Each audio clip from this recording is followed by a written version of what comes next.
Well, hello and welcome to our latest Insight Forum, Inclusion and Beyond, how a clear digital strategy benefits everyone.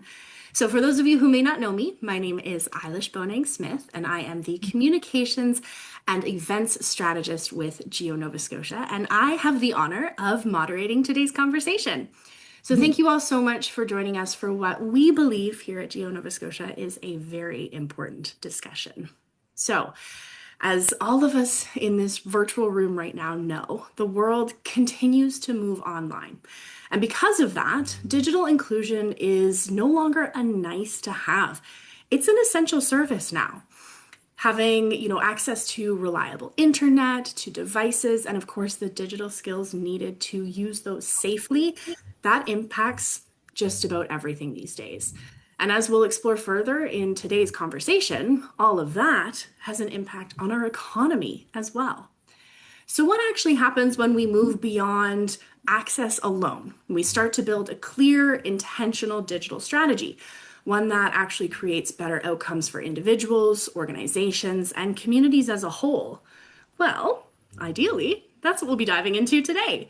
So, we are fortunate enough to be joined by an incredible panel of leaders who you are looking at on your screen right now, both from here in Nova Scotia and from the United Kingdom. And so, it is my pleasure to introduce them to you now. So, we will start with our lovely guests from overseas. So, please help me welcome Ed Layton, who is the Director of Strategy at the Connection Project UK, which is a national alliance with a mission to ensure that everyone in the UK can thrive in a digital society. Ed, thank you so much for being here with us today. Tell us a little bit about what it is that you're hoping to gain from today's Insight Forum. Yeah, first of all, thanks so much for having me along. It's an absolute pleasure to be with you. And just all of the conversations we've had in the lead up to this make me really, really confident we're going to have a great conversation in the next kind of hour and a half or so. I'm particularly keen to hear how in Nova Scotia you're combining business, the third sector, civil society, charity groups, and government to coordinate action towards a common goal. I think that's what we're trying to build in the UK at a national scale, so that you combine the vision and the business imperative that is presented by digital transformation across society, and combine that with the need to make local solutions to local problems that really meet people where they are in their communities. That seems to be something you've really got a good recipe going for in your work, and I'm keen to learn from it and share a little bit about what we're doing as well. Fantastic. Well, I saw Minister Balzer light up when you said those comments, so I think we're going to get into exactly that. Okay, moving right along. We are also joined by Christine Lang, who is the head of Digital Inclusion Policy and Program with the UK government's Department for Science, Innovation and Technology. And Christine, that is both an impressive and lengthy title. Welcome to the conversation. What is it that you're hoping to gain from today? Thanks so much, and thanks for having me. I'm really excited to be here to talk a little bit about the work we've been doing over the last year and a half, I suppose. Digital inclusion, of course, is a really persistent issue in our society and in our economy. But for UK government, we're actually we've been a bit slow to the uptake, I would say. So I think one of the key principles for us, as we have recently published the UK's first digital inclusion strategy in almost a decade last year, one of the first principles we set out is to really understand the evidence base better and really learn from those who have already been delivering. So I'm really interested in learning from best practice, and as Ed says, really understanding how local delivery works in different contexts. Amazing. Okay, speaking of local, bringing it a little closer to home here now, our next guest, she is the MLA for Digby Annapolis and Nova Scotia's Minister of Cybersecurity and Digital Solutions, the Honorable Jill Balzer. Minister Balzer, it is great, as always, to see you once again. I'll throw in there a dear friend of GEO Nova Scotia. What is it that you're hoping to take from conversation today? Oh, Eilish, thank you so much. And as you know, and we were sharing it just on our pre-chat of how big of a fan of GEO I am from the early days. And thank you for calling me a friend, because that's exactly how I feel about your organization, Bonnie and Matt and the whole entire team. The work that you do is incredible. And yes, I'm here representing the Department of Cybersecurity and Digital Solutions and the Government of Nova Scotia. But what I'm really encouraged by is diving into how Nova Scotia is extraordinary in solving complex problems for citizens through collaboration and partnership. And knowing again that we can't do this work alone, I think highlights the importance of partnership, especially in today's world.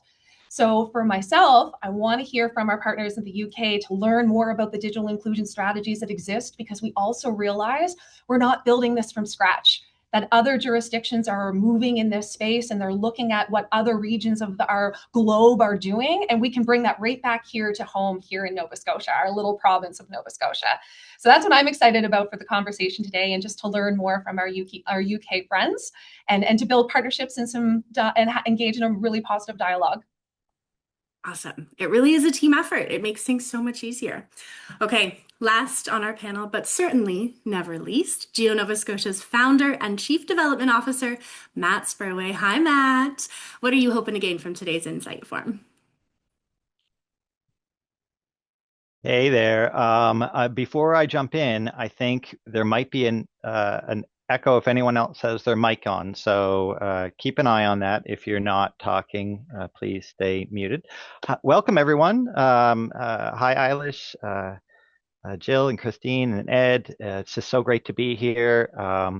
I feel like I've got two motives for being here. One is to get filled up with more inspiration. Even in the earliest days of GEO Nova Scotia in 2020, we met folks in Scotland who were doing exciting work in a similar way, and they inspired us, and I'd like to think we inspired them a bit. And it really fills me up to learn and see the work of folks like Ed and Christine. And so I'm excited to be charged by that. But I also sometimes feel a little bit like Johnny Appleseed. I want to kind of spread the word about digital inclusion and hopefully plant some seeds today in places where the ground is fertile, because this sort of need exists everywhere. The challenges are very similar. They're unique to individuals in some ways, but they're very similar in jurisdictions, right?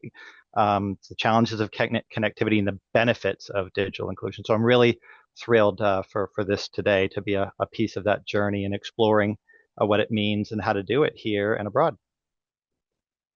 Fantastic. Well, I think we're all looking forward to getting into the conversation. So first, I just want to thank all of you for being here, both our panelists and of course to those of you who are joining us from across the province. And in fact, across the country, which is a fun little tidbit that we'll touch on a little bit later. Now, in an effort to get the most out of our panelists today, we're going to give each of them a little bit of time to share about themselves and, of course, their work. Now, after their presentations, we'll open it up for questions and discussion from the other three panelists for them. We'll also be sharing a link in the chat. I'll do that in just a moment here for the folks in the audience who would like to share any questions, comments, any sort of feedback that you'll have. So I'll put it in the chat in just a moment, and then of course I'll be sharing it throughout the conversation. But that's enough from little old me. Let's get to this fantastic conversation, shall we? First up to the virtual podium, we have Minister Jill Balzer. And Minister, I'm going to grab your slides here for you in just a moment, so bear with me. Yes, no problem. Thank you. All right, Minister, are you able to see those slides? I can see them, and hopefully everyone else can too. Perfect.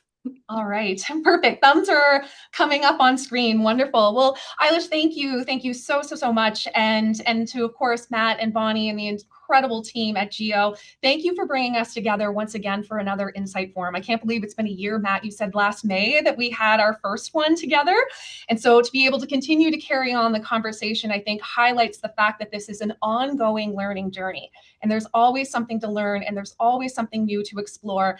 And I think what's really positive about today's dialogue is also recognizing we might not have all the answers right now, but that's where partnership and collaboration and learning from new colleagues is going to help us get to that future that we're all striving for our provinces, for our territories, for our nations, and for the citizens of our global community.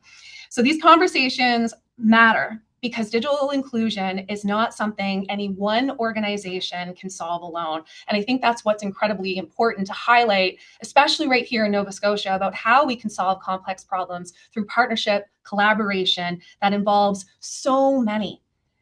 And it depends on trust and communication and connection, and of course, learning from one another, which is exactly what we're going to do today.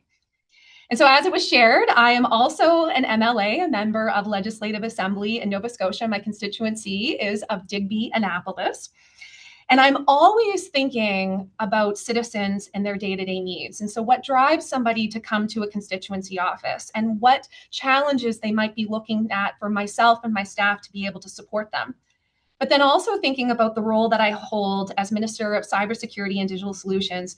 And we're constantly looking at the ways in which our digital environments show up in government and how government needs to advance this for our citizens. And so for some folks, they may not realize, but our Department of Cybersecurity and Digital Solutions is fairly new. It was formed in 2023 as a standalone department. And I think that that is pretty exceptional to recognize that we are the only province in Canada with a dedicated cybersecurity and digital solutions department. So we help lead government's digital work in Nova Scotia, including cybersecurity, digital services, and the broader systems that support how people access information, programs, and services each and every single day. So more and more services, informations, and opportunities are digital first. And that can create real benefits like less travel, fewer barriers, and more choice to how people can access the information and the things that they're looking for and the things that they need. But those benefits are only meaningful if people can actually reach them. And I know we're going to dive into more of that today. So digital inclusion is about making sure that people can take part in a digital world in a way that works for them and their lives, no matter their age, their income, where they live, their culture, their background, their ability. And yes, it includes access to internet and devices, but it also includes affordability, skills, confidence, safety, and accessibility. And that's one thing that I loved about the Misconducted report. And so, Ed, I'm really looking forward to be able to dive more into how the affordability challenge faces citizens who need also digital inclusion. And a simple way to think about being not just connected, but how people are able to participate. And that matters because digital access is now tied to everyday life. So we see it, of course, in healthcare and education and jobs and housing and staying connected to family and community. And here in Nova Scotia, just as an important example, the launch of our Your Nova Scotia Health app. That's a new piece of technology and a new way of information that citizens can access their own health information and being able to also book appointments. But again, it ties right back to literacy, understanding, security, and safety with a new piece of technology that government created. And so in Nova Scotia, geography is part of our story. We have strong rural and remote communities where connectivity has been a historical challenge. And even with all the improvements we have made in recent years, we know that connectivity alone is not the whole story. Even when access is there, people can still struggle with how systems are designed, how services connect, and how easy they are to use. That is why we see digital inclusion not just as an access issue, but as something that shapes participation in community and the economy. And so what are we doing here in Nova Scotia? We have worked to elevate digital inclusion as a shared public priority, including being the first province in Canada to formally recognize Digital Inclusion Week. And we did that at the GEO Forum last October, and I was so excited to be able to read the proclamation and recognize Digital Inclusion Week. And I see all the hands clapping, so that makes me really happy. So this reflects our broader commitment to fairness, opportunity, and participation across our province. And from a government perspective, we are working to design services that are accessible, usable, and inclusive right from the very start. And just maybe to acknowledge, yesterday we had a wonderful opportunity to highlight and recognize the important colleagues within the Department of Cybersecurity and Digital Solutions through what we call our Minister Awards. And so to be able to take the time to actually meet the teams who are designing the digital infrastructure for citizens to use, because we know that that interface connects with people in their regular and everyday lives. but the people behind it may not be at the forefront. So to take that time to recognize these are the teams that are designing the digital tools for citizens was really incredible. And I have to say that I know that a few of them are on the call right now. So I just want to give a little shout out to our department colleagues and thank you for joining us. I love working with you and I love being your minister. So we are designing with people, testing with people, and continuously improving based on real experiences.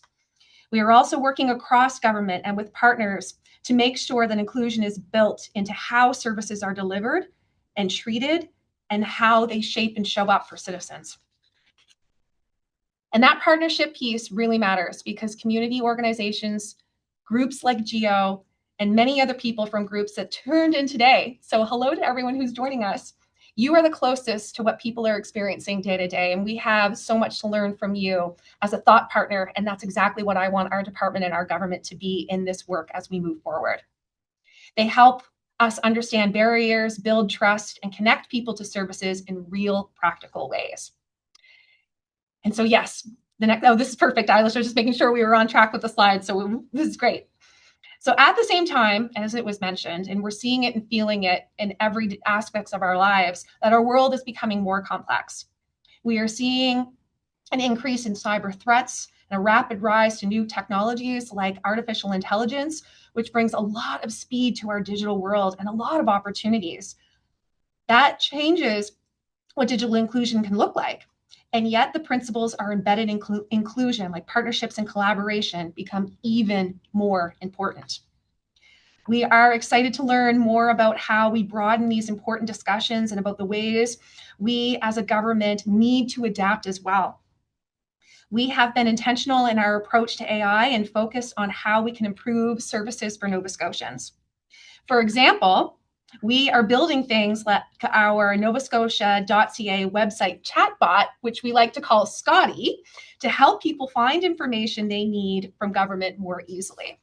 And what I think is really important is also to highlight that I have the pleasure of being the minister for our Department of Service Nova Scotia as well, and how these two departments are so interconnected when it comes to citizen-facing services, and then the design teams who are creating the tools and technology that citizens are interacting with, and then also keeping them safe online. And so making sure that all of these ways of getting information line up. So if someone wants to call the Nova Scotia contact center looking for information, it matches what someone might ask Scotty. Or going to an MLA office or speaking to someone, is that information is consistent and it's easy to find and manageable however any citizen needs it to find it and use it.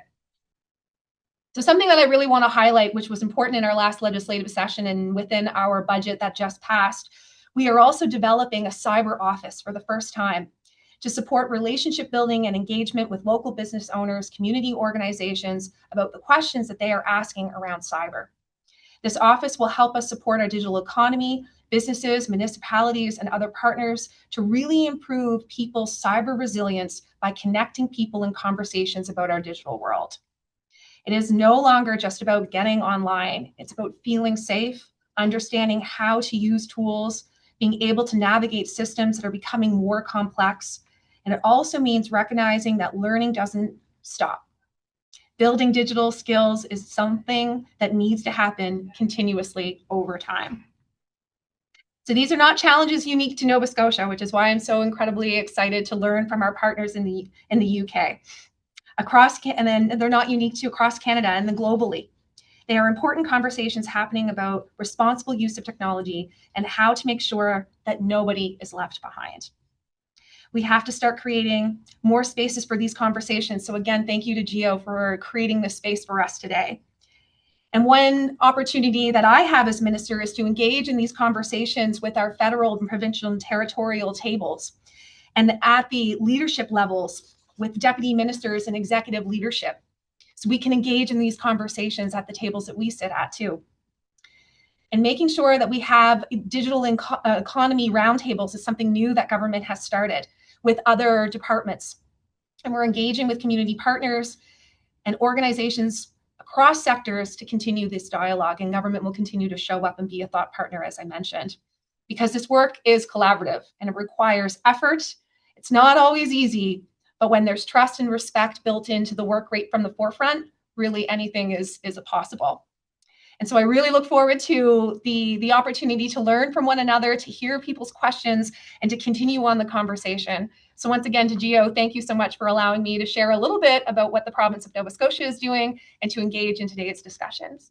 Thank you. Well, Minister, thank you so much. What a great way for us to start the conversation off here. I am going to repin our other panelists back up to the chat here so that everyone can see them, and open the floor for the four of you to have a little discussion about everything that you just mentioned. We've got about 5 minutes for this chat here, so feel free to go right ahead. That is absolutely fascinating to hear how common the challenges you're wrestling with are. And I guess I was partly anxious because you've adopted so many themes from my presentation. I'm going to have to rethink how to structure it. But you talk particularly about the importance of collaboration, and I'm curious. Clearly, the partnership with GEO Nova Scotia has been incredibly powerful. But how do you think about partnering with the private sector in the way you deliver services, and how do they get involved in meeting needs or playing their part in the digital inclusion efforts you described? Oh, absolutely, Ed. And so did not to take away from anything that you're going to be bringing forward, but I was diving into the report and just loving the similarities, as you'd mentioned. That's such a great question, because I think in a lot of ways, this is a little new for Nova Scotia and being able to leverage some of those private partnerships. And we've done it in the health space. And I know that other government departments are looking at ways in which we can provide opportunities to work more collaboratively with the private sector. But I also look to GEO too. And I think that there is some guidance that GEO can provide us when it comes to some of their digital partners as well. And knowing that there's contracts and relationships that government can have, and how we might be able to leverage that to bring it right back to the grassroots work that we're trying to do here at the Digital Inclusion.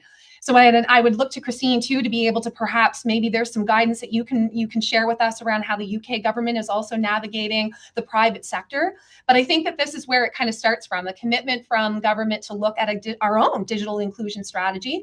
If Nova Scotia can be a leader in this space, then perhaps it can leverage even further conversations federally, which is one of my goals with that FPT table that I had mentioned, because some of the private sector partners are going to be national collaborators as well. So I think there's definitely some strength in being able to bring this conversation to that national audience, and to really think how we can tackle digital inclusion as a nation, and not just, again, here at home. But we need to start somewhere. Absolutely. I'll jump in. Likewise, I was also really struck at the very many similarities that we face. And I just wondered, I caught on to the point around geography being such an important part of the digital inclusion piece in Nova Scotia. And perhaps that is one difference that between Nova Scotia and England, for example. I guess just as a broader question, I'm interested in how you're thinking about prioritizing need, and the kind of understanding where the key demographic groups are who are digitally excluded in Nova Scotia. Oh, thank you for that question, Christine, because again, as mentioned, Nova Scotia, we are a unique province in the fact that in 2021, I was with a former department, Labor, Skills and Immigration, which I'll give a shout out because I saw that some colleagues from the department are also joining us, and being able to look at a focus and a priority around population growth. So we grew to 1 million people for the first time in our province's history back in 2021. And that brought up some interesting and unique challenges, from density to our smaller communities all of a sudden growing, and the needs for infrastructure and connectivity. But I think that barrier to access has always been there. So my constituency of Digby Annapolis, if folks may not know, Digby is part of the southwest communities of the province, and it is a rural fishing community. So there are a lot of barriers when it comes to either services, but then even the connection to, as an example, for healthcare services. Not every region has a larger health center. So oftentimes citizens are always driving or moving around to be able to access supports. And so I think during the pandemic, and Matt, I'm very excited for you to again share the GEO story of recognizing the connectivity and the importance at that point in time, when all of a sudden we were all in isolation and we needed to figure out of new ways to connect. But then how did that show up in rural areas specifically? was interesting to me because I wasn't in this role at that point in time, but I was working in the nonprofit sector for an organization that was trying to build communication and trust and solving complex problems through connection. And that changed everything. But I think from our position of a province, we can test and try because of our size, because of our geography, but then also recognizing that we do have some unique challenges that can also lead to some really important opportunities to engage with partners, and not just in a government perspective as well. Fantastic, folks. I think speaking of engaging with partners, that's what GEO is all about. So I think it's time now for us to pass the mic on over to Matt for his presentation. Thank you. As soon as I shared my screen, my mute button moved. I thought it was going to be so slick there, and I still missed a beat. All right, I'm going to try. I know a lot of you know GEO, some of you don't. I'm going to try to be going to try to move through this as efficiently as I can. What is digital inclusion? It really, this is a great way to think of it. The digital divide is the problem. I think we're all familiar with what constitutes the digital divide, and it's been there and an issue for a long time, but a much bigger issue more recently. Digital equity is the goal. This would be an end state of everyone really having, full and equal access to the digital world. And digital inclusion is the work of making that happen. It's the actual inclusive efforts to make sure people have what they need. And so what is GEO Nova Scotia? As Minister Balzer mentioned, we're really a collective impact organization. We are a hub through which multiple sectors can come together, do what they do best to ensure everyone has what they need, which it primarily means internet access. That can be home internet, mobile, and public access. It means having and owning appropriate and functional digital devices for your needs. And it means having the basic digital skills to use those things confidently and safely. And for those of you who don't know, the GEO in GEO stands for Getting Everyone Online. So we partner. That's the only way we exist, and we partner with all sectors, primarily the government, who's a major, obviously, funding partner. They offer strategy and information. We've heard already that the private sector plays an important role, especially with technology, and they're great in Nova Scotia. Community organizations, so the community sector, or the third sector as it's called, in the UK, really critical, especially as we're learning and developing, because they already are in community working with folks and understanding them and their challenges. And of course, we work with individuals, people, families, households, in order to support them. Where did we come from? 2020, it's literally 6 years ago right now. March break, spring break had occurred, and the school went back in virtually. And right now, 6 years ago, if you had a computer at home and internet, you were in school. And if you didn't, you weren't. And it was really a break in kind of universal access to public services.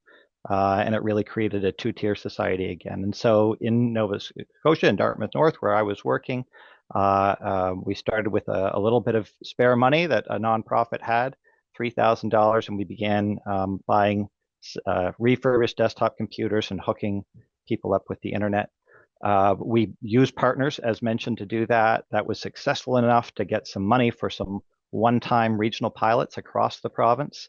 By 2022, we registered ourselves as official nonprofit. So not unlike Minister Balzer's department, kind of born in the post-pandemic era.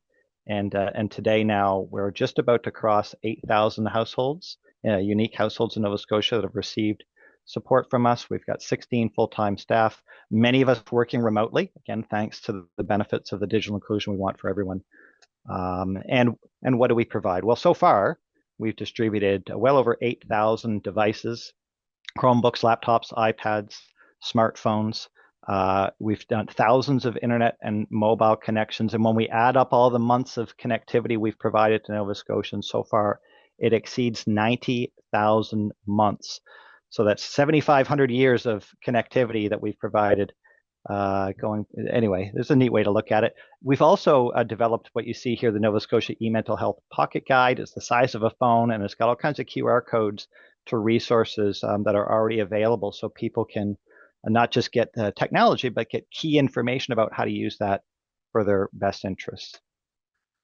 Our main program is called GEO Connects, and everyone wants to know how it works. So just like in Dartmouth North, but on a larger scale, we reach out to partner organizations, service agencies. We recruit them to become what we call referral partners, and they're the ones with knowledge and connections and trust in community with people who might need help. And we basically split up the pie with each of them. They each get a budget. We use points now, and they can spend those points on devices and connections for people as needed. They log into our system, they request it, and our team is activated and working with our private sector partners and those nonprofits to get folks what they need. We have a few other key programs we're really proud of. Crisis Mobile has expanded very recently with up to 60 partners now. We work with donated mobile phones. We buy the vouchers to allow phone cards to be activated on the spot. So anybody experiencing a crisis like homelessness or gender-based violence can have a phone new to them, new phone number, and activated in minutes. The Youth AAC program, or Alternative Augmented Communication. This provides iPads and protective cases to youth living with disabilities who have communication barriers. We also provide the redemption code needed to buy the special applications, which can cost hundreds of dollars for those licenses. And we buy them in bulk and provide them to families who need them. And we also have what we call our GEO DEN, which stands for Digital Equity Network. This is an evolution of the digital champion skill building work that we had been doing with partners for the last number of years. It's still currently under development, but it's the way we're going to continue approaching supporting skills. What is the impact of investing in digital inclusion? Well, it impacts everybody, right? Everybody contributes, but everybody benefits. Everybody's impacted by this. In government, our public sector partners, whether they're in healthcare or education, or actually in any facet, we hear them and see them providing leadership, certainly gaining lots of efficiency in the way they're able to do what they do. They note the increase in public safety that comes with digital inclusion, their ability to provide information. Many of them even speak about how much more ethical they feel their work has become now that they're able to work with people who have the tools they need to do what they're being asked to do. And it just makes them so much more effective. Really, what we're hearing from our friends in government and in government services and public services is this breath of relief. I can do my job.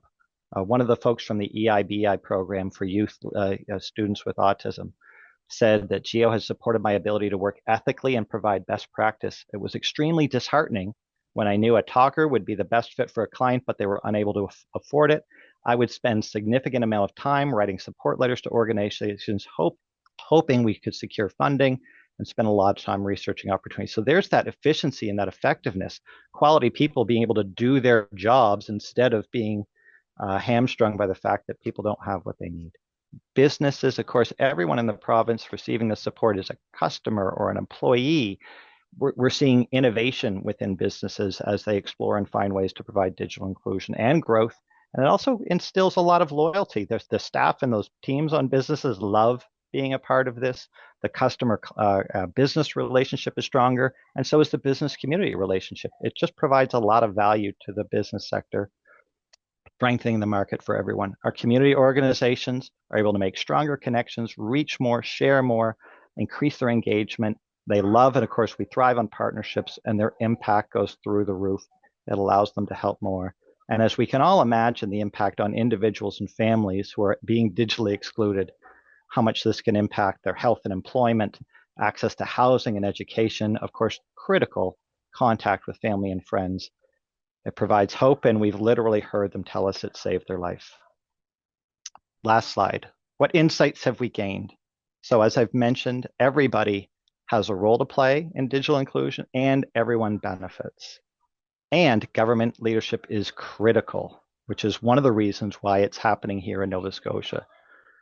We've also learned that people will pay what they can afford for technology. This doesn't have to be some kind of giveaway. This isn't a charitable endeavor. This is, meeting people where they're at to give them the tools that they need. We've also learned that in most cases, a mobile phone comes first. Once we introduced mobile options, there was a lot of movement there, because if you don't have that, it's really hard to take any future steps these days. Luckily, mobile phones and connections are the easier interventions in many cases. And we've also learned and clarified just how important it is kind of for everybody, for a functioning modern society. We need to find a way to provide ongoing access to digital support across the board, not as a one-off thing. It's like hygiene. You don't brush your teeth once and now you've got clean teeth.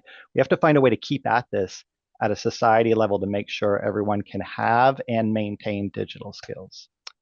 And that's my pitch. Thank you. Thank you, Matt. It's certainly not a new presentation to me, but it's one that I just love every single time, just getting more folks more familiar with what it is that we do here at GEO. Okay, time to open the floor to our other lovely presenters. If you have any questions or comments for Matt, feel free to dive in.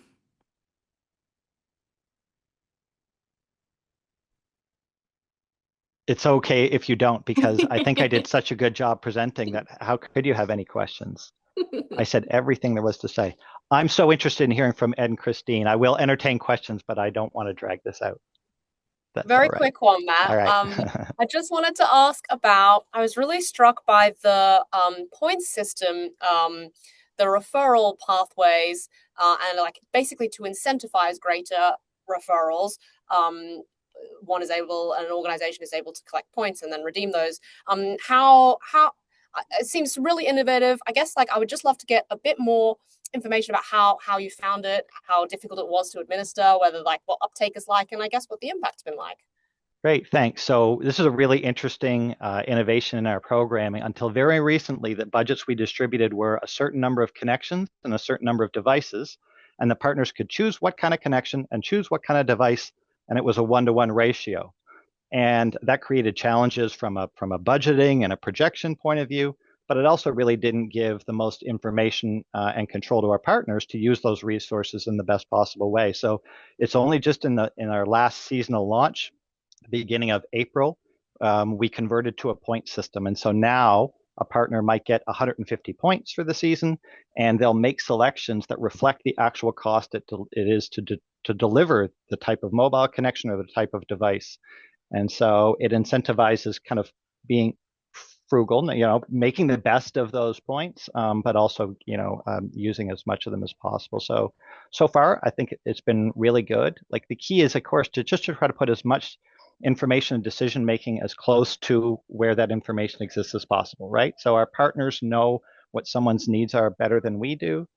So if we can, give them that budget and let them shop within that for what's most needed, maybe it's only a 6-month phone plan instead of a 12-month phone plan, right? It costs half as much, but maybe that's all the person needed. And so I'd rather give out 2 6-month phone plans than the previous only option of giving 1 12-month phone plan.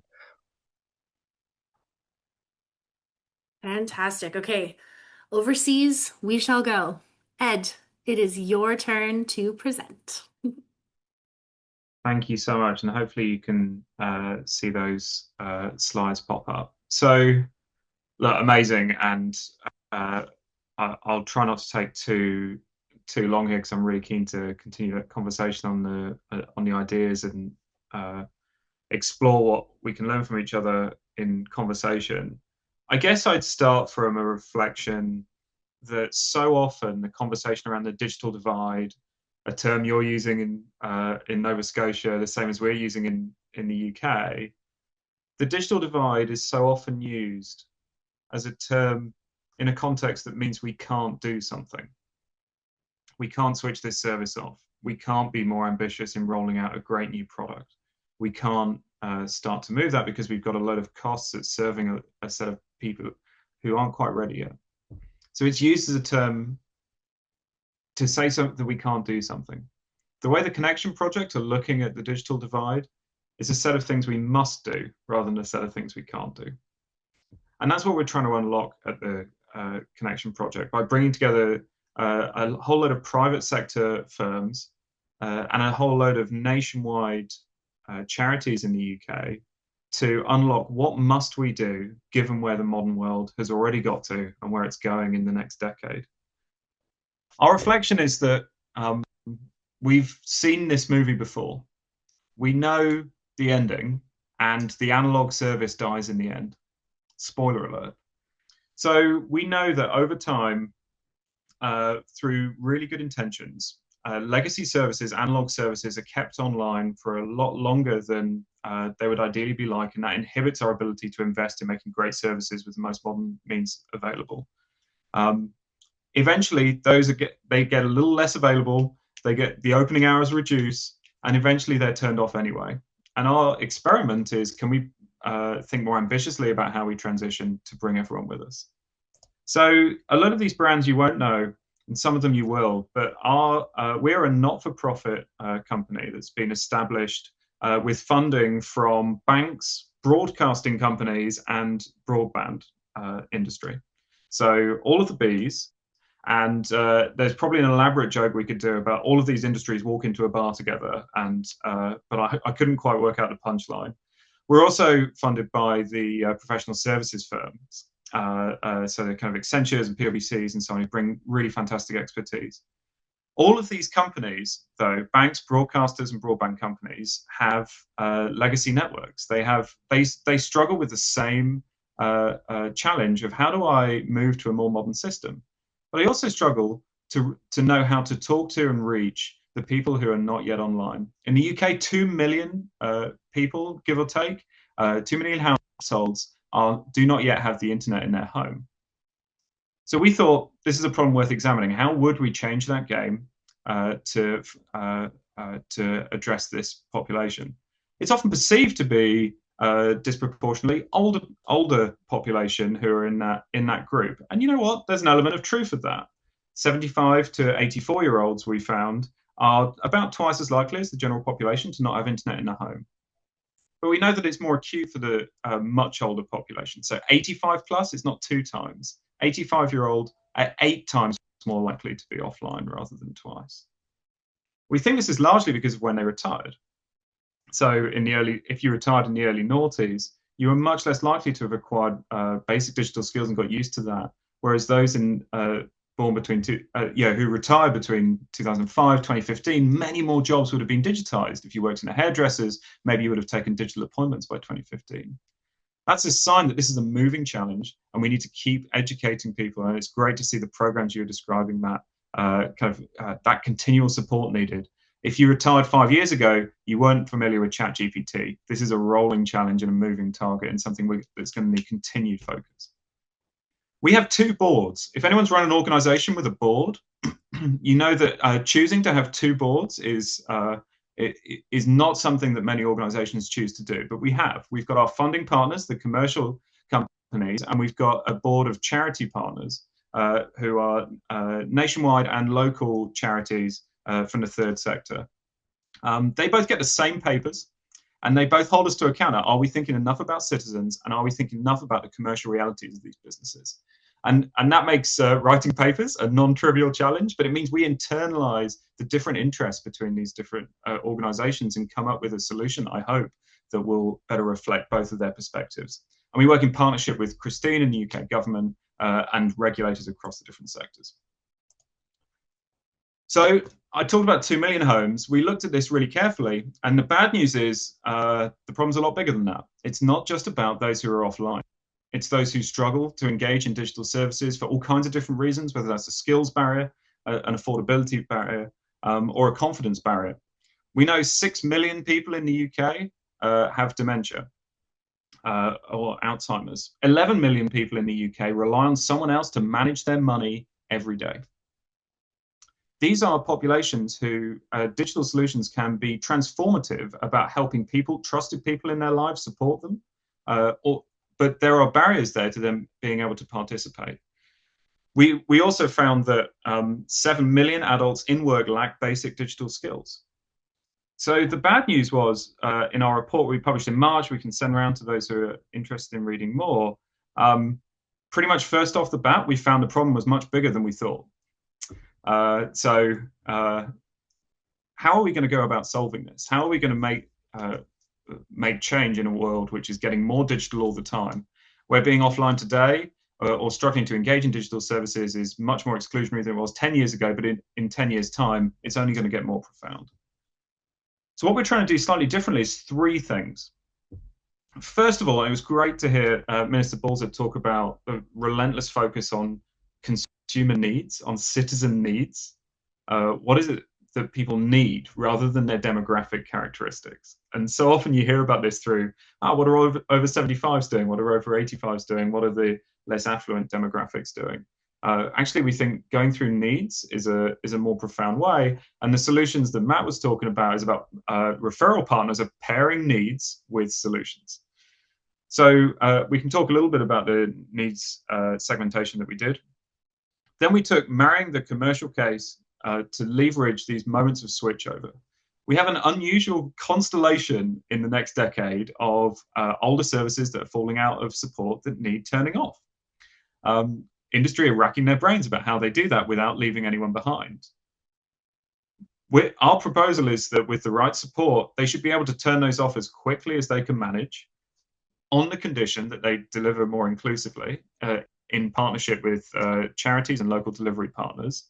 That frees up a monetary saving for the private sector, whether that's the transition to digital TV, whether that's the transition away from copper networks to fiber networks, or the switch off of old 2G mobile signals to 5G and 4G mobile signals.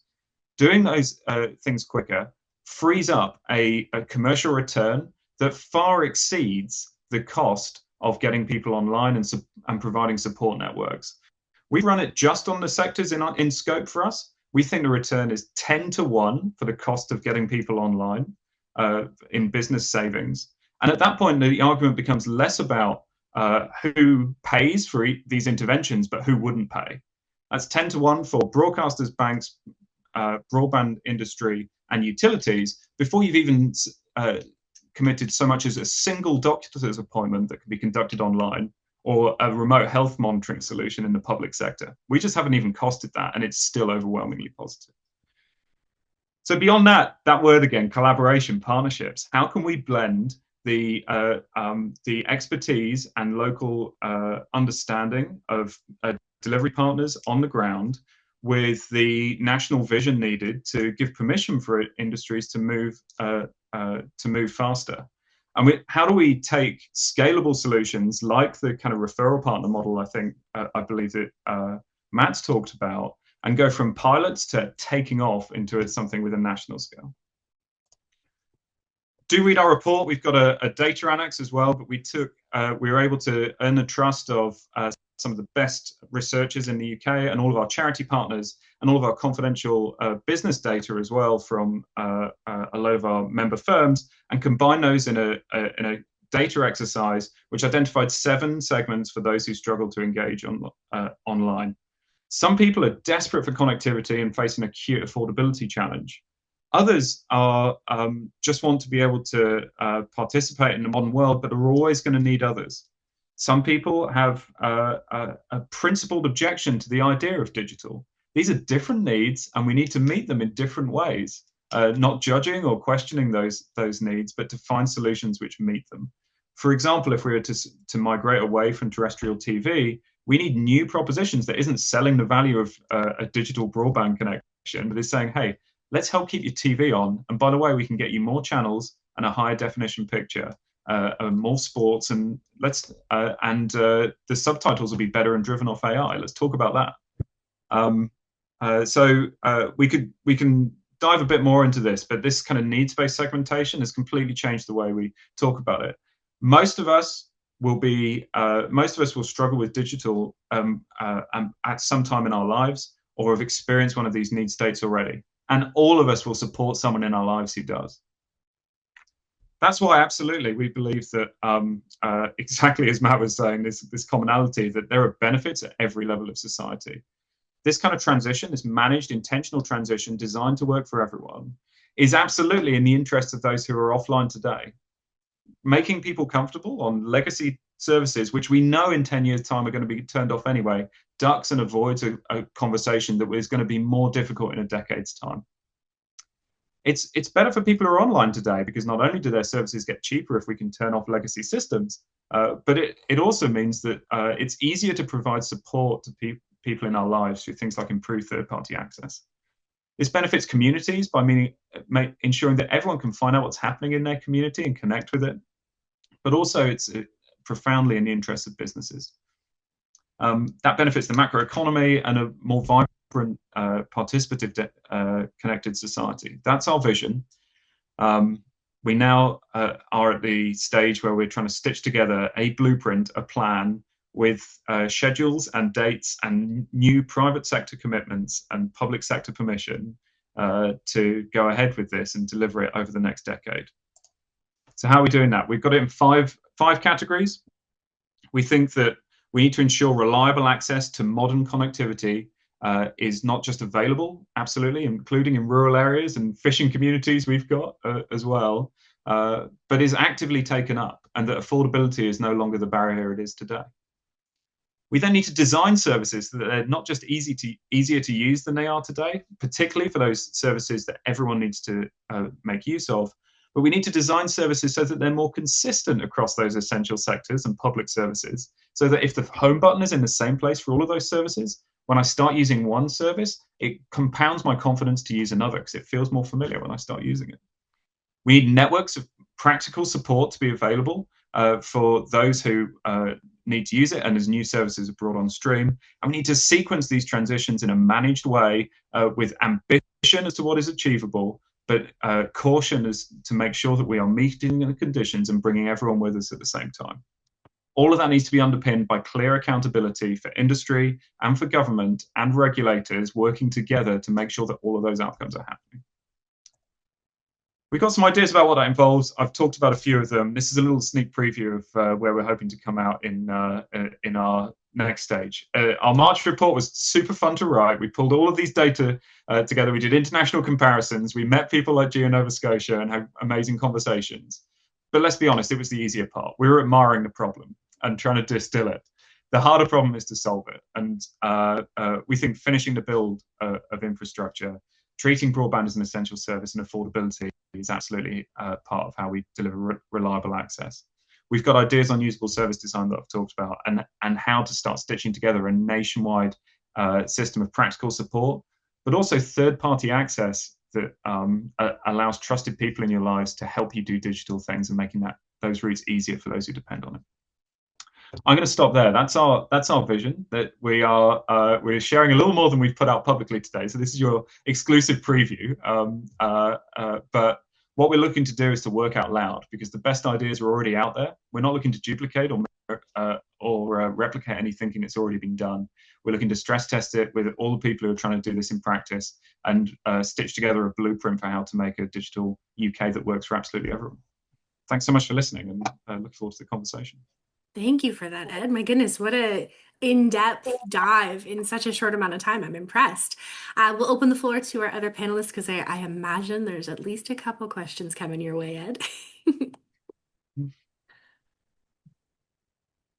Well, don't make a liar out of me, folks. I was waiting for that to ask the first question.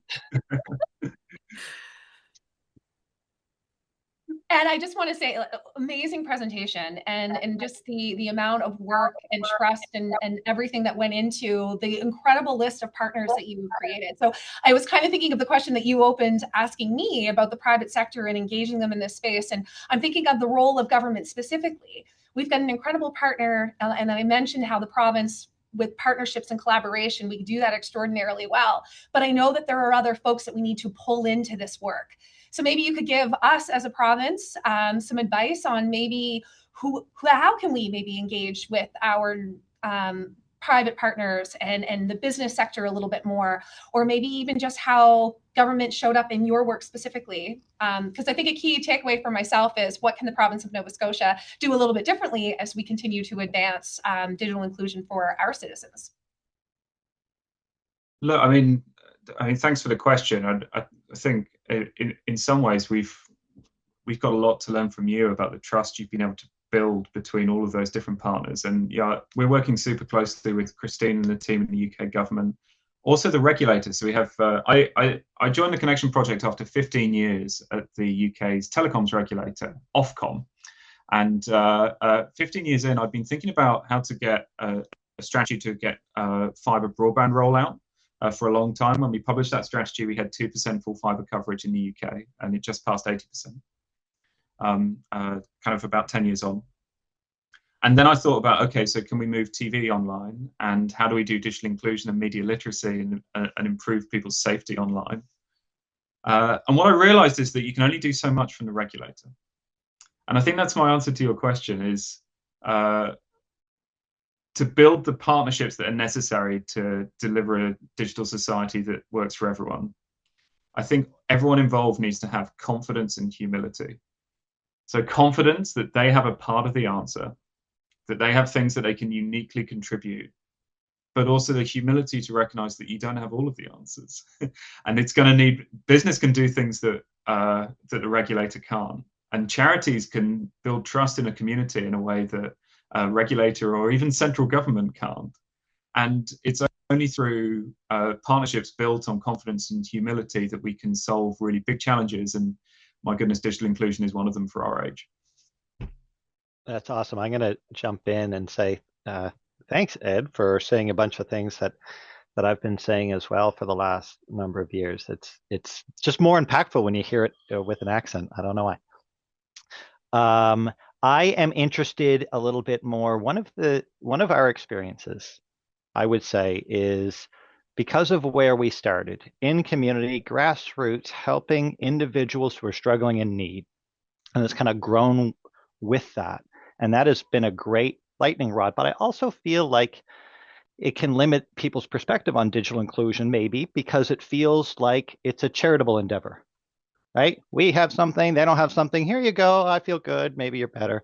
And off I go. And that, is appealing to some elements of society, but is not an interest to many other of the sectors, for example, who should be involved. And I think part of the key to unlocking all this incredible potential and making what amount to extremely small follow-up investments to get proper value out of much bigger investments like our education system and our healthcare system and digital government. These are multi-billion-dollar investments, right? And making sure everyone can use them is like cutting keys after you built a house. It's next to nothing.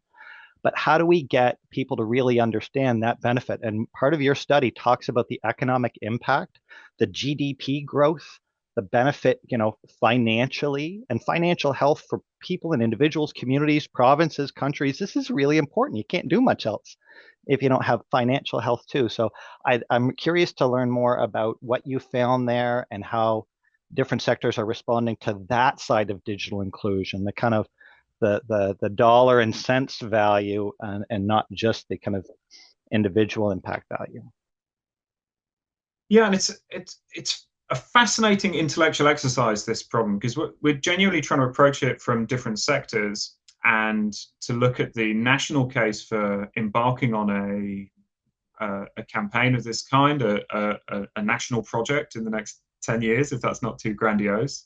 But also the real benefits for individual people's lives. Now, if you try and tell the same story the same way to different people, and I'm sure Mr. Balzer will have the same experience as you're telling, explaining what you're doing to your constituents. If you're saying, do you know what, this has been really great for GDP growth, the individual doesn't really care, fundamentally. I think they care at an academic principle level, but if you talk about for too many folks, they don't have enough money in their pockets at the moment to pay all of the bills. And we need to make sure that digital connectivity is not a too big a barrier in terms of how much it costs to enable them to participate in the modern world. But actually, for people particularly who are adopting that connectivity for the first time, they can then experience that. And it's fascinating to hear from your example how people who initially got something for free are willing to pay what they can when they realize, hang on, I can now shop online. Or if I've got over that initial hurdle of being able to get the device, which is a big cost through one of your programs, actually this means I can access services that are cheaper. The digital poverty premium is real. It costs families who can't afford it hundreds of pounds a year. So it's having an intellectually coherent program that understands that if we can get the last 2 million people online, that has a benefit for public service delivery, a benefit for our public finances, and a benefit for UK gross value add, but also that this is about making addressing the cost of living problems in rural communities, or making sure that the phone signal doesn't drop as soon as they go out of their house. It's trying to stitch together a problem which is flexible enough to tell a story to different ways that resonate to different audiences. If I could actually jump in with a very quick question here, Ed, I think it's for those of us who are, kind of in the thick of it, it's easy for us to look at what feels like a very large picture. And years down the road, we know in our minds and our hearts what success looks like. Everyone is online. Everyone is comfortable and confident to a degree being online, utilizing services and having that access. If we bring it down to a little bit of a closer timeline, let's say 5 years, what does success look like to you sitting in your current role, but also having your background? What does success look like for you in a shorter time frame? Yeah, that's a great question. I think, we're a project where we have a time limit on our work, and we got enough permission for this year to look at the problem of the digital divide from a different angle, to look at it as something that must be solved rather than something that stops us doing something, as I said, and to stitch together a national plan that would work to move the dial.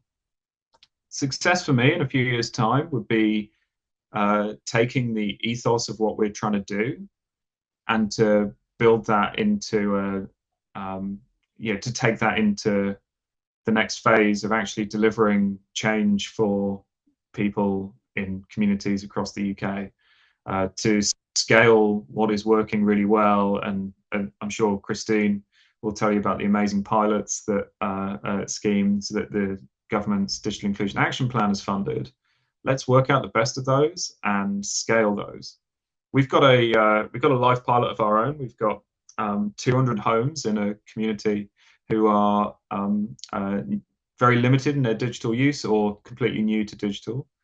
And we've got one of our broadband companies to go in and give them a new fiber connection free for a year. And they also get a free digital TV stick as well, so they can start watching TV online for the first time. And what the revolutionary thing here is that we're accompanying them with someone who's trained to do digital skills training. And we're saying, hey, what's important for you in your life that you want to do? Not here's a whizzy connection, here's a newfangled technology with all of these clever specs. What is it that you want to do from these 7 options? Do you want to be able to check your bank balance? Do you want to book a GP appointment locally? Sorry, a doctor's appointment locally? Do you want to access local public services? What is it you want to do? And they pick from that list of 7. It might be 2 or 3, or it might be all 7. And we teach them, and then we go back in a month, and then we go back at 3 months and 6 months. And we're measuring the difference in outcomes. But we're testing the hypothesis that if you provide cross-sector support to people, that you might get more participation than if you just install a broadband connection and walk away. And it's exactly the kind of way you're describing your programs as well on online safety and helping people thrive online. We want to. The truth is we're collaborating through different sectors, and a lot of the sectors we talk about, or government, think that's revolutionary. It's not to consumers. They know they're the same person, whether they're talking to their bank and are called a customer, whether they're talking to their Netflix or the BBC trying to give them TV content when they're called an audience, or whether they're talking to the government and they're called a citizen. They're the same person. They experience the same barriers. So let's provide support in that way. If we start adopting that and scaling it, that would be success for me.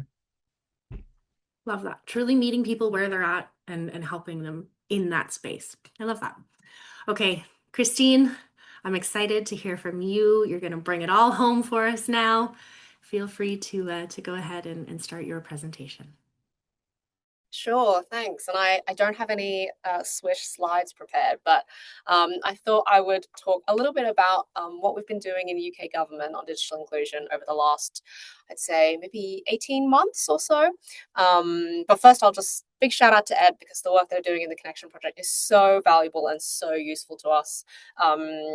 the evidence that they've pulled together, some of the recommendations they're pulling together, and how we continue to work together is just a really good example of how closely we need to work with industry, with charity partners, and with regulators on this agenda. And I think like that is a real theme that I'm hearing from today. I'll talk a bit more about partnership working.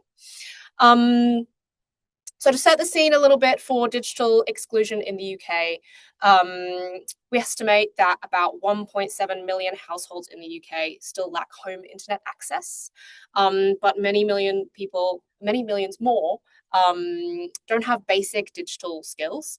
So we estimate about 7.9 million adults in the UK don't have the basic digital skills to complete an online form or even send an email. So like basic things you need to live and to work in a digital way. And I think lots of people have said before, like there are kind of systemic and societal impacts of digital exclusion, and there are also some really deep individual impacts of being digitally excluded. We generally see that, of course, for people who are digitally excluded or don't have the right skills, a lot of jobs and employment opportunities are out of reach. I think we estimate that about 90% of job vacancies are now advertised online. So if you can't access that, then you are locked out of the workforce and potential earnings. We know that people who are digitally excluded have much worse educational and employment prospects. Students with reliable home internet are likely to score some 8 to 10% higher in exams, and we know that increasingly homework is being completed online or using digital tools in order to complete that homework. In general, people who are offline pay more for just general stuff. Everyday life costs more money if you're digitally excluded. So people who are offline generally pay up to 25% more, which is a lot more for essentials. And often this is thought to be because it's very difficult to compare prices or switch tariffs, which often takes place online for a lot of services. And then we generally see that being digitally excluded is really like I think I saw in a comment somewhere, the digital poverty premium. Being digitally excluded is a double disadvantage. We know that people who are digitally excluded often overlap with other indicators of deprivation. So people who are digitally excluded often live in poverty, have disability, are an ethnic minority, older, or have care leaver status. So it's compounding these barriers and disadvantages to act as a barrier towards wider benefits like employment, health, and education. I won't spend too much time talking about like the economic case for investing in digital inclusion. I think Ed did a really good job of that. But essentially, we set up the unit about 18 months ago, the Digital Inclusion and Skills Unit in DSIT, so we're the Department for Science, Innovation and Technology. And I mentioned previously that in UK government, we are slightly playing catch up because for the last 10 years, UK government hasn't had a dedicated digital inclusion strategy. So when coming to the digital exclusion problem, there are quite a few challenges that I was facing when writing a digital inclusion strategy about 18 months ago. First, I would say is that in that 10-year absence of a UK government strategy, that does not mean in any way that there was no digital inclusion action or delivery happening. And in fact, local areas, local governments, devolved governments, so in Scotland, Northern Ireland and Wales, charities, they were all stepping up to be delivering digital inclusion support within local communities. And there were some places with really strong networks to support people who are offline. But that does have another implication, which is that for those places that were doing it, they were often all doing it very differently. There was no single definition of what it meant to be digitally excluded. And similarly, because everyone thinks about digital inclusion and digital exclusion differently, there are lots of different measures and different ways of gathering data about digital exclusion and inclusion. So it meant that it's very difficult to see a national picture of what digital inclusion is. And at that stage, we didn't quite know exactly what we meant when we said digital exclusion. So the first thing we did, I'd say like the final thing is that because there were so many different approaches, and we were really keen to start to really show some action and to address this problem as quickly as we could. We were unsure at the time of what really works. And I think someone said previously, like, it's a pretty complicated and difficult issue. And if there was a simple answer, we'd probably have solved it by now. So we really didn't have a good understanding quite yet of what works. So taking all these things into account, we published a digital inclusion action plan about 18 months ago, so in February last year. And we really saw this as a short-term first steps action plan and strategy, because we knew that there was work to do to understand what works best, to trial and to test, to run some pilots and really kind of take the learnings and look to scale them in the longer term. The first thing we did was recognize that digital exclusion is a really complicated and cross-cutting issue. So we created a definition of what digital inclusion or exclusion looks like. And we set out 4 different pillars, what we call pillars, that make up the definition of digital inclusion. So being digitally included to UK government now means one has the opportunities, that one has access to opportunities through digital skills, and having access to the right training and support to meet changing needs. I think someone mentioned earlier how this is a moving target because technology changes so fast. It's important to us to recognize that skills can't stay static. We also defined being digitally included as not living in data and device poverty. So people who live in data or device poverty are those people who can't afford sufficient, affordable, or reliable internet connectivity, or have a device that's suitable for your own needs. Digital inclusion to government also meant breaking down barriers to digital services. So this includes we were quite agnostic about whether this was just public sector services or private sector services, but generally we felt that digital services need to be easy to use, they need to save people time and money, and there need to be alternative support pathways for people that need them. I think Ed pointed out how many people rely on someone else to help them with managing their money online every single day, and we recognize that some people will never be able to get online. And finally, we define digital inclusion as being able to build confidence in people accessing and using digital services, and also being able to get help in a local, where they are, so in a local context. We found that there's a significant number of people who aren't online just because they're not motivated to be online. Some people find that being online is just not for them. So we felt that being digitally included is having an understanding of what the individual benefits are to being online, to understand and to trust what protections are in place, because that is a significant barrier to a lot of people, is fearing being online. But most importantly, I think is being able to get help when something goes wrong or when you need it, and that needs to be in the local place where people are. So we defined digital inclusion in the action plan, and then we set out 5 first actions that government would take as a way of kind of piloting interventions, understanding what works, and to look to scale these in the longer term. So the first thing we did was we supported a framework called the Essential Digital Skills Framework, which really defines what it means to have digital skills. We also set up for the first time a multi-departmental device donation scheme.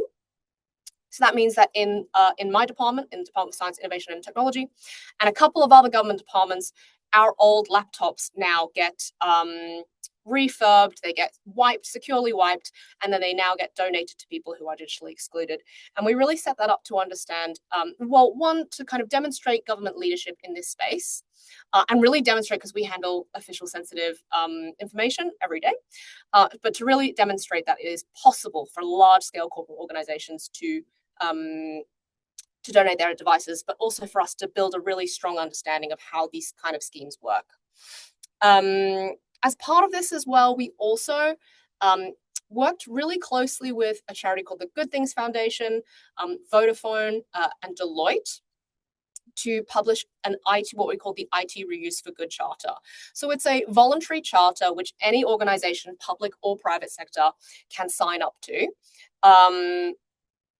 which will pledge, or where an organization will pledge or commit to donating their devices as well. And there were really kind of two objectives with this charter. One is to build some momentum behind the tidal wave of device donation that we're expecting to see, or we're hoping to see over the coming years, but also to start to understand what the landscape for device donation looks like. Lots of organizations do it in small pockets, but there's no overarching picture of how many devices are being donated across the country. We committed as well to making government digital services easier to use with new inclusivity standards, and to measure, to improve the data collection and to better measure what works on digital inclusion. And finally, we launched a Digital Inclusion Innovation Fund. So this was a nearly £12 million funding program that was open to local organizations, so local governments, charities and research organizations, to run and deliver projects in a local area that will increase digital participation. And we were really looking for two things out of this fund.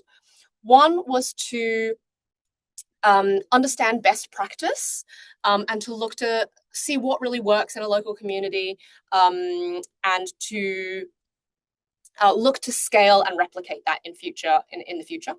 And then second was also to understand where there is a possibility for innovative projects and innovative solutions to tackle digital exclusion, which is why, Matt, I was really interested in the points redeeming scheme that you described.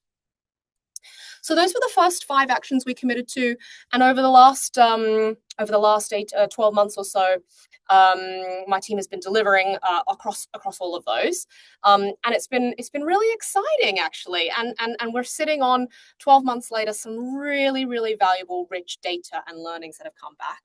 I'll keep it relatively brief, but I would say some of the key things we found was on the IT Reuse for Good Charter. So this is where organizations are pledging to donate their devices. We recently had our first data milestone, and we had some 44 organizations pledge in the last 9 months since we launched the charter. And in the last 6 months, we've seen 22,000 devices donated across these organizations, which is really exciting for us, not only because it's a very solid number of devices, but I think more importantly for me is to really understand what that landscape looks like, to have an actual aggregate number for the first time. The Digital Inclusion Innovation Fund delivered about £9.5 million of projects to 80 different local community projects across England, which supported digital participation. And there are just a huge range of very interesting and community-based projects that have been delivered over the last 5 to 7 months. I think some of my personal learnings is that what seems to work best is where support is embedded in the local community through existing community infrastructure, whether that is churches, faith groups, health groups, community groups, religious groups, and also where there is wraparound support provided. So it's not enough to just give someone a device and send them on their way. It's important to stay with a person who is digitally excluded, with a trusted member of the community, to ensure that they have the skills and support that they need to actually effectively use that device. So I'll just wrap up by talking a bit about where we are going next. So recently, it'd been 1 year since we published the action plan, and we felt it was kind of time to set out where we're going next. So we published a 6-point plan to what we're looking for in the longer term. So first of all, we want to help more people to get fast, reliable, and affordable internet. We're working with the telecom companies to make cheaper broadband packages, and to understand, to make people more aware of social tariffs and make them easier to find. We're also trying to ensure that more people get the devices they need. We really want to tackle the 1.7 million households or 1.7 million people that don't have a laptop, tablet, or desktop computer. And we think the right mechanism for that is through the device donation and device refurbishment. We want to continue to strengthen digital support in local communities. We know that local delivery is the most important vehicle to effective support. We want to keep updating the digital skills framework. We want to make digital services work for everyone, and we're really interested in exploring private sector digital service accessibility, and also to develop a pathway for people who need help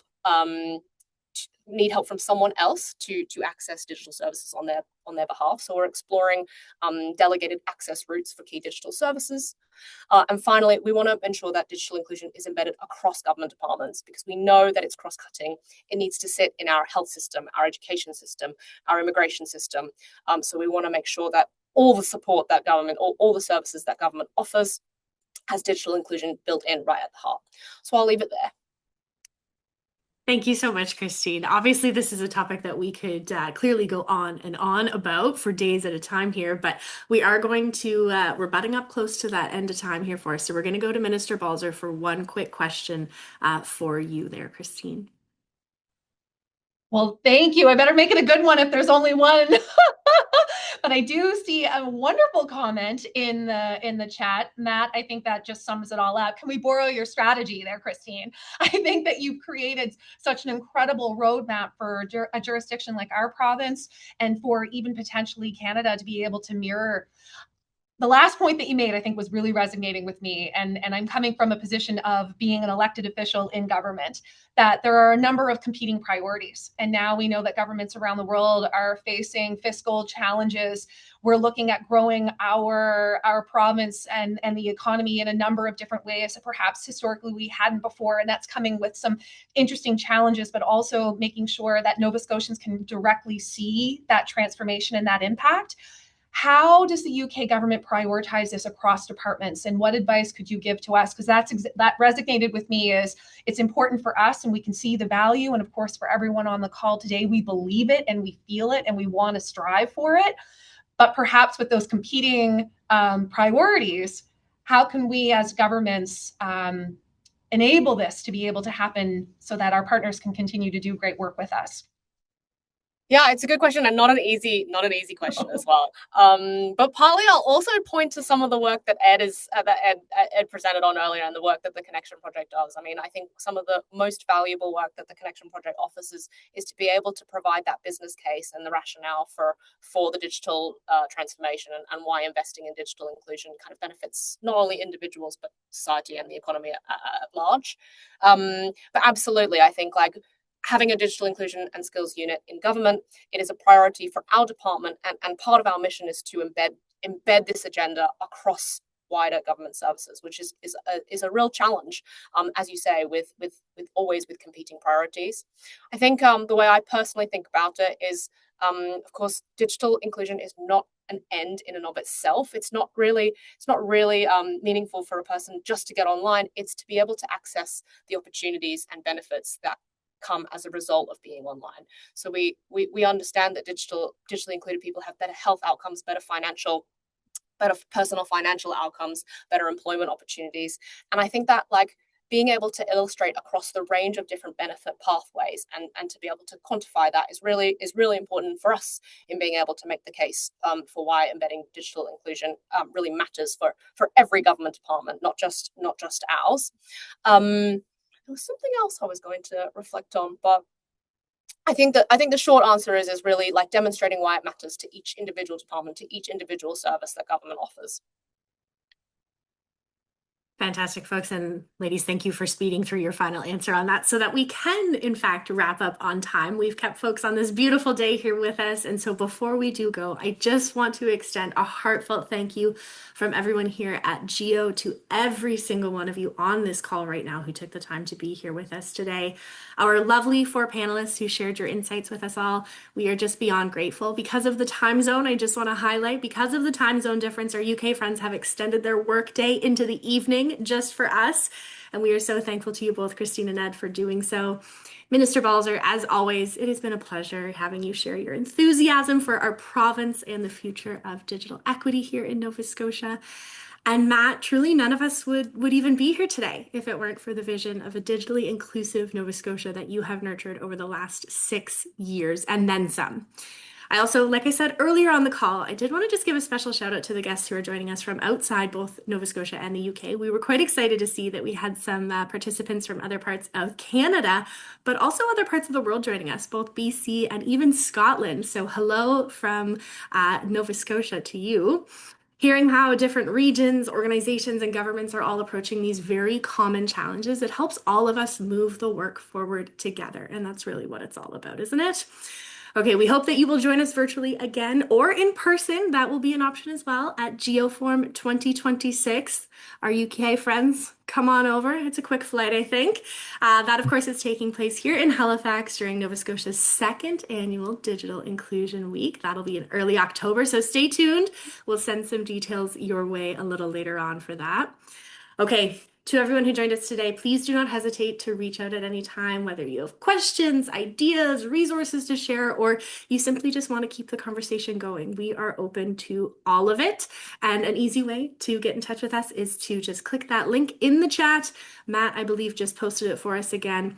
That is the link to our feedback form. So thank you all so much. Hopefully we didn't take too much of your beautiful day from you. Get out and go enjoy it if you can. Thank you all for being here with us. Thank you. Thanks, Thank you so everyone. much. Thank you, everyone.